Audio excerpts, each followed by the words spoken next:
Hello friends, welcome back to our channel. तर आपण आपल्या मागच्या व्हिडिओमध्ये बघितलं की ॲडॅप्टेशन हे ॲनिमलमध्ये कसं होतं, स्नोवी रिजनमध्ये ॲनिमलमध्ये कसं होतं, एरिड ॲनिमलमध्ये कसं होतं, रेप्टाईल्समध्ये कसं होतं. तर आज आपण बघणार आहोत पेज नंबर 7वर adaptation for food in animal. हा आपला लास्ट पार्ट आहे. हा चॅप्टर खूप लेंदी असल्यामुळे, मोठा असल्यामुळे आपण या व्हिडिओचे 4 पार्ट केलेले. तर बाकी 3 पार्ट तुम्हाला डिस्क्रिप्शनमध्ये मी त्याची लिंक दिली आहे, तुम्ही जाऊन चेक करू शकता. हा आपला पार्ट 4 आहे आणि आज आपला हा लेसन कंप्लीट होऊन जाईल. त्यापूर्वी तुम्ही जर चॅनलवर नवीन असाल तर तुम्ही चॅनल सबस्क्राईब करा, बाजूला असलेलं बेल आयकॉन लावायला विसरू नका, जेणेकरून मी अपलोड केलेल्या प्रत्येक व्हिडिओची नोटिफिकेशन तुमच्यापर्यंत जरूर पोहोचेल. आणि तुम्हाला काही रिक्वायरमेंट असेल तर कमेंट नक्की करा. आणि जो आपल्या व्हिडिओवर डेली कमेंट करेल, डेली लाईक करेल, त्याचं नाव आपण शॉर्टआउटमध्ये घेणार आहोत. येणाऱ्या व्हिडिओमध्ये त्याचं नाव आपल्या व्हिडिओमध्ये घेतलं जाईल. So let's start. So now we are going to talk about adaptation for food in animal. So we can categorize animal as herbivorous and carnivorous. आपण प्राण्यांचे 2 प्रकार पाळतो, एक म्हणजे हर्बिव्हरस आणि दुसरं म्हणजे कार्निव्हरस. हर्बिव्हरस म्हणजे काय, तर हर्बिव्हरस म्हणजे शाकाहारी, जे फक्त शाकाहारी अन्न खातात त्यांना शाकाहारी म्हणजे हर्बिव्हरस ॲनिमल म्हणतो. आणि कार्निव्हरस म्हणजेच मांसाहारी. कार्निव्हरस म्हणजेच मांसाहारी. Special adaptation are seen in each category to make the process of feeding easy. यामध्ये प्रत्येक गटात विशिष्ट बदल होत असतात, त्यामुळे त्यांना अन्न ग्रहण करणे सोपे जाते. फिडिंग म्हणजेच काय, फिडिंगचा अर्थ होतो अन्नग्रहण. त्यामुळे त्यांना प्राण्यांना अन्न ग्रहण सोपं जातं. We will discuss this in the greater details in the chapter on nutrition. याच्याबद्दल आपण अजून जास्त माहिती पण मिळवणार आहोत, ते न्यूट्रिशन चॅप्टरमध्ये. न्यूट्रिशन चॅप्टर आहे आपल्याला पुढे, त्याच्यामध्ये आपण अजून मोर इन्फॉर्मेशन बघू. Watch the programmes on the channel like National Geographic, wild, Discovery etcetera to learn about the feeding habits of animal like frogs, snakes, birds, mosquitoes, butterfly. तुम्ही टी व्हीवर काही प्रोग्राम बघत असाल नॅशनल जिओग्राफिक चॅनलवर, discovery चॅनलवर, तर हे खरंच हे चॅनल बघितलं पाहिजे. मी पण बघते, मला पण खूप आवडतं. तुम्ही कोणतं चॅनल बघतात मला कमेंटमध्ये नक्की कळवा. त्याच्यातून तुम्ही लर्न करा की हे म्हणजे फ्रॉग, स्नेक, बर्ड हे फिडिंग कसे करतात, अन्नग्रहण कसं करतात. मॉस्किटो म्हणजे मच्छर आपण म्हणतो ना, बटरफ्लाय, फुलपाखरू. ओके, तर खाली एक चार्ट दिला आहे, मला कम्प्लीट चार्ट दिलेला आहे. Complete following chart from your on observation. आपण हा चार्ट कम्प्लीट करू आता. त्यापूर्वी समजून घेऊ. बघा, आता ॲडॅप्टेशन दिलं आपल्याला. शार्क टीथ म्हणजे शार्क टीथ कोणत्या ॲनिमलमध्ये असतात, टोकतात. दात सुळे कोणत्या ॲनिमलमध्ये असतात, तर लायन आणि टायगर. तसं काही असतात टू टिअर द फ्लेश. तसं बाकीच्यांचं काय कोणत्या ॲनिमलमध्ये, त्यांचा उपयोग काय आपण आता हे घेऊ. लॉंग अँड पॉइंटेड पिक कोणामध्ये असतं, that is kingfisher and crane. तुम्ही तुमच्या टेक्स्टबुकमध्ये घेऊ शकता किंगफिशर अँड क्रेन. त्याचा यूज काय करतात, to capture fish. Then short beak कोणामध्ये असतं, स्पॅरोमध्ये. त्याचा काय उपयोग करते, टू पीक द ग्रेन्स.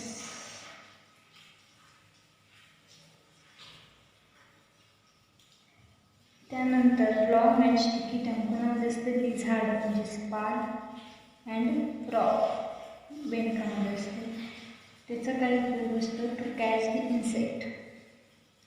किडे खाण्यासाठी त्यांचा उपयोग होतो, पकडण्यासाठी, खाण्यासाठी.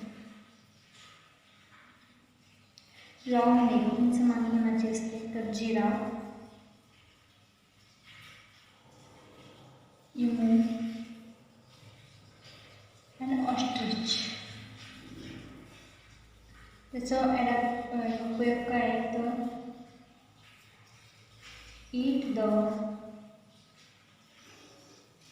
ईट लाईव्ह फ्रॉम ट्री. झाडावरून उंच पाने खाण्यासाठी त्यांचा उपयोग होतो. तो नेक्स्ट टॉपिक आहे adaptation adaptation from bleeding with the surrounding. म्हणजे सभोवतालच्या प्राणी कसे अडॅप्टेशन करतात आता हे बघायचं आपल्याला. We can not easily spot colourful butterfly, lizard and grasshopper. आपल्याला असं लगेच लक्षात नाही येत की हे इतकं म्हणजे झाड असेल, बटरफ्लाय असेल किंवा ग्रासहॉपर हे त्या वातावरणाशी इतके स्वतःला जोडून घेतात की आपल्याला लगेच लक्षातही येत नाही. ते त्या वातावरणाशी स्वतःला जोडून घेतात. ही सभोवतालची परिस्थिती ते स्वतःला एवढे जोडून घेतात की त्या प्राण्यांना आपण ओळखू पण शकत नाही. They get camouflage amidst grass, part of plant like stem, leaves, flower, etc. That is because their color blend with those their surrounding. ते म्हणजे त्याला आपण ते सभोवताला स्वतःला एवढं जोडून घेतात की सर्व प्राणी आपण त्यांना ओळखूही शकत नाही. त्याला आपण तर कॅमोफ्लेज पण म्हणू शकतो बघा ते. त्याच्यानंतर change that take place in the various organ and life process of organism that enable them to the live, feed, reproduce to the persuade themselves and protect themselves from the enemies in the specific surrounding, depending upon the habitat and its geographical condition are called adaptation.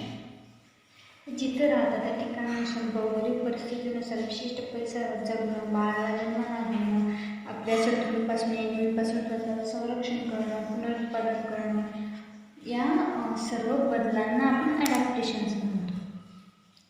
So इथे always remember म्हणून एक chart दिला आहे. Adaptation is not sudden process. Adaptation म्हणजे ही लगेच होणारी प्रक्रिया नाही. It's gradual and continuous. ही एक सातत्य आणि कंटिन्युटीमध्ये चालणारी एक प्रोसेस आहे, प्रक्रिया आहे. Differences in the structure and appearance of present days animal of thousands of year अगो R adaptation that's occur according to the prevalent condition. तर जर आता हे जे आपण आपल्या सभोवतालचे प्राणी पाहतो, ही प्राणी किंवा झाडे, झुडपे, कीटक हे हजारो 10,000 वर्षापूर्वी तसं दिसत नव्हते. आता वेगळे दिसतात कारण त्यांच्यामध्ये अडॅप्टेशन झाले. त्यांच्या बॉडी पार्ट्समध्ये काही चेंजेस झालेले आहेत. तुम्ही बघू शकता की म्हणून आपणच आधीच्या काळात की अब्जो वर्षापूर्वी माणसाचा पाठीचा कणा वाकलेला होता. थोडा हळूहळू ताट चालायला लागला, मग त्याच्यामध्ये तो शेती करायला लागला. त्याच्यामध्ये हे अडॅप्टेशन होऊन गेलं. तर इथले it's our duty to conserve diversity. ही आपली ड्युटी आहे, आपली कर्तव्य आहे की आपण आपली डायव्हर्सिटी टिकवून राहण्यासाठी आपली डायव्हर्सिटी आपल्याला टिकवायची. आपल्याला त्याचं महत्त्व समजलं पाहिजे आणि दुसऱ्यालाही समजवलं पाहिजे. तर बघा आता पेज नंबर 8वर जाऊ आपण. तर बघा आता पेज नंबर 8वर आपण बघायचं आहे. ते एक चार्ट दिलेला आहे आपल्याला. Darwin theory of evolution. There is a great scientist Charles Darwin. This is a very important page. Charles डार्विन्सने त्याचे काही सिद्धांत नियम मांडलेले आहेत. आपण काही त्याचे प्रिन्सिपल होते ते बघणार आहोत आता. खरंच हे पेज जे इथे बघा चार्ट दिलेले आहे तुम्हाला. याचं तुम्हाला 11-12मध्ये फार उपयोग होणार आहे. सो प्लीज केअरफुली रीड करा, केअरफुली लक्ष द्या, स्किप करू नका. सो बघा सुरू करू आपण. Charles Darwin as a biologist. Charles Darwin जे होते, चार्ल्स अंकल डार्विन जे होते biologist. Studies numerous type of plants and animals and suggested that only those organisms are likely to survive which can the best adapt themselves to changes in environment. This called the theory of survival of first fittest. तर डार्विनने कितीतरी प्राण्यांचा, बाळांचा, झुडपांचा अभ्यास केला. ही प्राण्यांची माहिती मिळवून त्यांनी त्याला एक नाव दिलं म्हणजे survival of the fittest. This is Darwin first principle. याला आपण डार्विनचं फर्स्ट प्रिन्सिपल असं म्हणतो. If an organism is born with new beneficial characteristic and able to survive, this change is preserved in the next generation. This is Darwin's second principle and it's called theory of natural selection. तर जर एखादी प्राणी वैशिष्ट्य म्हणजे स्वतःमध्ये काही वैशिष्ट्य तो टिकवून ठेवत असेल, त्याचं दुसऱ्या पिढीकडे संक्रमित होत असेल, तर त्याला त्याने नाव दिलं की नॅचरल सिलेक्शन. सजीव स्वतःला टिकवून ठेवण्यासाठी काही वैशिष्ट्य आत्मसात करत असेल, ती वैशिष्ट्य टिकवून ठेवत असेल तर त्याला आपण डार्विन सेकंड प्रिन्सिपल असं म्हणतो. त्या थेअरीला त्याने काय नाव दिलं तर नॅचरल सिलेक्शन. सो डार्विन अंकलने आपल्याला हे दोन प्रिन्सिपल दिले आहेत. बघा नेक्स्ट बघा, classification of living organism. So now we are going to talk about classification of living organism. So why are living things classified? Living things classified का झाले आहेत? Which are the criteria used for classification of plant and animal? Okay, याचे answer आपल्याला भेटेल. It is a difficult to study and remember all the organism in the diversity. हे खूप कठीण आहे. एवढ्या सर्व आता पृथ्वीवर किती प्रकारचे वनस्पती, किती प्रकारचे प्राणी, किती प्रकारचे कीटक, म्हणजे सर्वांची नाव ते कोणत्या याच्यातून आले एवढं लक्षात ठेवणं खूप डिफिकल्ट आहे, कठीण आहे. Living world at the same time classification help in the respect. त्यामुळे क्लासिफिकेशन केलं जातं प्राण्यांचं किंवा कीटकांचं, झाडांचं. बघा इथे चार्ट दिलेला आपण बघतो. Different scientist have use different criteria and independently classify plant and animal. तर काही ग्रेट सायंटिस्ट होते, त्यांनी प्राण्यांना किंवा वनस्पतींना असं दोन भागात विभाजन केलं त्यांचं, क्लासिफिकेशन केलं. The hierarchy is the form in the classification that start with kingdom animalia or kingdom plantae. त्यांनी त्याच्यामध्ये दोन भागात केलं त्यांनी. पहिलं म्हणजे किंगडम ॲनिमलिया आणि second kingdom plantae. Further group are subgroups. याचे सबग्रुप्स असतात ते पण पाडले त्यांनी. Are form depending upon the basic similarities and difference. This is called hierarchy of classification. त्यालाच आपण हेरार्की ऑफ क्लासिफिकेशनचं म्हणतो. बघा आता हेरार्की म्हणजे काय तर kingdom, phylum, class, order, family, genus, species. हे तुम्हाला इथे डिटेल स्टडीज होईल तर पुढे आहेच आणि मेन म्हणजे 11th पेजला पण आहे. मग आता मँगो आणि ह्युमन म्हणजे इथे फ्रूट दिलेलं आहे आणि इथे ह्युमन बिंग. त्याच्यामध्ये काय तर किंगडम, यांचं किंगडम कोणतं आहे प्लांट आहे, म्हणजे मँगोचा प्लांट असतो. आणि ॲनिमल ह्युमन कोणी ॲनिमल म्हणून त्याला ॲनिमलियामध्ये डिवाईड केलं. त्याचं फायलम कोणतं आहे तर अँथोफायर, हे ह्युमनचं कोरडेटा. असंच काहीतरी. आता स्पेसिस आहे समजा, मँगोचा स्पेसिस इंडिका आहे आणि स्पेसिस ह्युमनचा हा स्पॅनिश आहे. ओके, बघा आता नेक्स्ट बघू आपण. सो बघा नेक्स्ट दिलं आपलं binomial nomenclature by Carl Linnaeus. तर कार्ल लिनियस अंकलने आपल्याला काहीतरी नॉमेनक्लेचर लिहिलेले आहेत त्याबद्दल. तर आता आपण नॉमेनक्लेचर डिस्कस करू. Imagine that there are 4 student with the name of Kabir और Kiran in your classroom.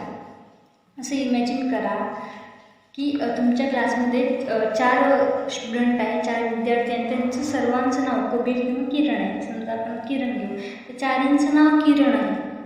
If you are talking about any one of them, तुम्ही त्याच्याबद्दल एकाविषयी बोलत आहात. How will ensure that other know which one of them you are talking about. तर तुमच्या समोरच्या मित्राला कसं कळेल की तुम्ही त्या 4 किरणपैकी कोणत्या किरणबद्दल तुम्ही माहिती सांगता विदाउट एनी कन्फ्युजन, कोणतीही कन्फ्युजन नसताना. We will tell the full name, कारण आपण त्याचं फुल नेम सांगू शकतो, सरनेम किंवा the first name and the last name, त्याचं आपण सरनेम सांगू शकतो. This is the similar to binomial nomenclature. त्याला आपण बायोनॉमिकल नॉमेनक्लेचर असं म्हणतो. समजा आता किरण कोणी पाटील असेल, किरण मिश्रा, किरण सुभेदार, असं काहीतरी त्याला त्याच्याहून सरनेमवरून त्याचं मेन आपण कोणाविषयी बोलतो हे आपल्याला लगेच कळतं. त्याच्यानंतर नेक्स्ट पॅरेग्राफ आहे binomial nomenclature is use to identify each organism according a scientific. So binomial nomenclature is use identify each organism. प्रत्येक प्राण्यांना वनस्पतींना एक वैज्ञानिक नाव दिलं असतं. According a scientific name has been assign to the each organism. It constitute 2 part. The first part is a genus and second is species. पहिला part आहे genus and second is species. All the identify organism have been assessed by binomial name as per guidelines of the International Code of Nomenclature. So international code of nomenclature त्याच्यानुसार त्याला काहीतरी scientific नाव दिले जाते, त्याला आपण nomenclature म्हणतो. All the organism of species are similar that irrespective or differences in the color, height, habitat and habits, they can reproduce among themselves and from new individual like themselves. खूप प्राण्यांचे colour म्हणजे हॅबिटंट म्हणजे राहण्याच्या सवयी, खाण्याच्या सवयी, height, उंची, colour हे सारखे असते. फॉर एक्झाम्पल बघू आपण, all domestic cats in the world belong to the same species. तर सर्व डोमेस्टिक कॅट्स असतात ते सेम स्पेसिसमधून, सारख्या स्पेसिसमधून बिलॉंग करतात. The same is true in this case of animal like hate, crow, cow, dog etcetera and plant like mango, wheat, maize. तर तसंच ॲनिमलमध्ये कोंबडी, गाय, कुत्रा आणि प्लांटमध्ये मँगो म्हणजे असं आंबा, गहू आणि मेज सारखे आपल्याला पाहायला मिळतात. तो बघू आता पेज नंबर 9 बघू आपण. तो पेज नंबर 9वर आलो आपण. तर following are the some examples of organism from the kingdom plant and animal classify by the biological method of nomenclature. तर इथं काहीतरी लिव्हिंग थिंगची नावं दिली आपल्याला, ॲनिमल्सची नावं दिली आणि प्लांट्सचे पण नाव आहे की त्यांना काय सायंटिफिक नेम दिलं आहे ते आपल्याला बघायचं. बघा आता इथं समजा फॉर एक्झाम्पल डॉग आहे. डॉगला सायंटिफिक नेम काय आहे तर कॅनिस लुपिस फॅमिलिरीज. काऊला काय आहे तर बॉस टाउनस. हिबिस्कस म्हणजेच आपण जास्वंद म्हणतो, त्याला सायंटिफिक नेम काय, वैज्ञानिक नाव काय, हिबिस्कस रोसा सायनासिस. ज्वार म्हणजे आपण ज्वारी म्हणतो त्याला सॉर्गम बायोलॉजी. सो इथे बघा फ्रॉकचा काही चार्ट दिला आपण तो बघू. 29 April is the observe as world frog protection day. 29 April हा आपण वर्ल्ड फ्रॉक प्रोटेक्शन डे म्हणून सेलिब्रेट करतो. Killing or harming from frogs is the prohibit by the wild life protection act. तर त्या फ्रॉगला खूप जण मारतात, इजा पोहोचवतात, हा एक अपराध आहे. सो असं पण फ्रॉगला काय कोणत्याच प्राण्याला मारू नये, कोणत्याच प्राण्याला त्रास देऊ नये. सो एवढं लक्षात ठेवा तुम्ही की 29 एप्रिल हा वर्ल्ड फ्रॉग प्रोटेक्शन डे आहे. Find out the scientific name of other animal and plant in your surrounding and discuss in class. तुमच्या सभोवताली असणाऱ्या ॲनिमल्सच्या, प्लांट्सच्या नाव घ्या आणि त्यांची नेटवरून माहिती शोधा. वाटल्यास त्यांचे सायंटिफिक नेम काय आहे तर ते तुम्हाला लिहायचे आणि क्लासमध्ये डिस्कस करायचे. तर बघा ह्या व्हिडिओमध्ये आपण हा चॅप्टर संपवला आहे. चॅप्टर खूप लेंथी असल्यामुळे, खूप मोठा असल्यामुळे आपण त्याचे 4 भाग केले होते आणि बाकी 3 व्हिडिओची लिंक मी तुम्हाला डिस्क्रिप्शन बॉक्समध्ये दिली आहे, तुम्ही चेक करू शकता. तुम्हाला व्हिडिओ आवडल्यास नक्कीच लाईक करा, चॅनल नवीन असेल चॅनल सबस्क्राईब करा, बाजूला बेल आयकॉन आहे ते दाबायला विसरू नका, जेणेकरून मी अपलोड केलेला प्रत्येक व्हिडिओ नोटिफिकेशन तुमच्यापर्यंत पोहोचेल. अँड जो डेली कमेंट टाकेल आपल्या व्हिडिओला त्याचं नाव मी येणाऱ्या व्हिडिओमध्ये घेईल, शॉर्ट आउटमध्ये घेईल. ओके, तर सो बाय, भेटू नक्कीच पुढच्या व्हिडिओमध्ये. तोपर्यंत सर्वांना गुड बाय अँड थँक्यू.